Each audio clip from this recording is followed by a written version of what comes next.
Alfred Lord টেনিসনের বিখ্যাত dramatic monologue Ulysses HS 2025-এ থার্ড সেমিস্টারে সিলেবাসে অন্তর্ভুক্ত হয়েছে। এখানে 40 নম্বরের যে ওএমআর বেস ছোট ছোট প্রশ্ন, এই ইউলিসিস থেকেও প্রশ্ন হবে, বিভিন্ন ধরনের প্রশ্ন। তাদের মধ্যে একটি নতুন ধরনের প্রশ্ন, ডায়াগ্রাম বেসড কোয়েশ্চেন্স। একটি ডায়াগ্রাম থাকবে এবং সেখানে প্রশ্নের উত্তরগুলি থাকবে, তোমাদের সেটি বুঝে উত্তরটি করতে হবে, যেটি ঠিক অপশন সেটিতে গোল করতে হবে। একটু অন্য ধরনের, আমি বুঝিয়ে বলার চেষ্টা করছি।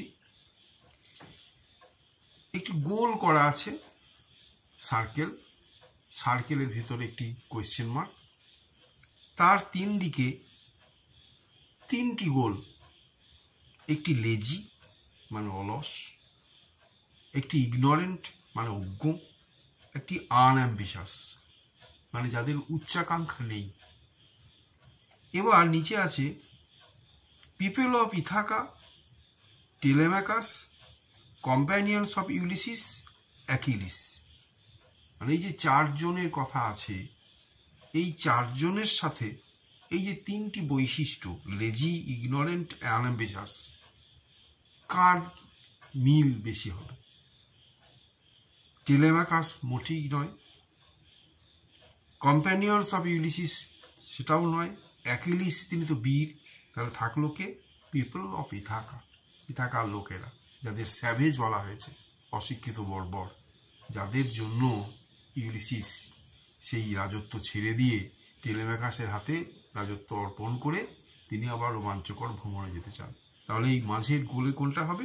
পিপল অফ ইথাকা, অপশন 1, সেখানে তোমাকে গোল করতে হবে। এই ধরনের প্রশ্ন আসবে। এই ধরনের প্রশ্নকে বলা হচ্ছে ডায়াগ্রাম বেসড কোয়েশ্চেন্স।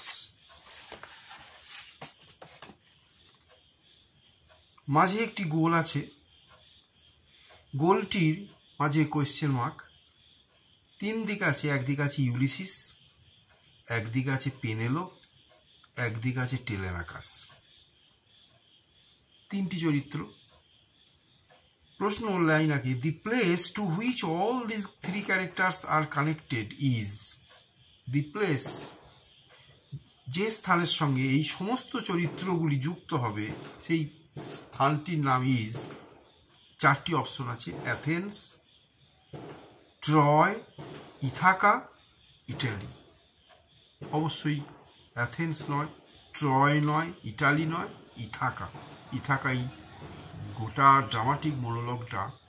ইথাকা, এখানেই ইউলিসিস রাজত্ব করেন। সেই ইথাকার জনসাধারণের সঙ্গে থেকেই তিনি একঘেয়ে জীবনযাপন করতে অভ্যস্ত নন, ভালো লাগছে না, তিনি রোমাঞ্চকর ভ্রমণে যাচ্ছেন, এই ইথাকা। তাহলে এই মাঝখানের যে গোল ঘরটি, সেখানে কোন স্থানটি হবে? থ্রি ক্যারেক্টার্স কোন জায়গার সাথে যুক্ত হবে? ইথাকা। এইটিকে আমরা গোল করবে।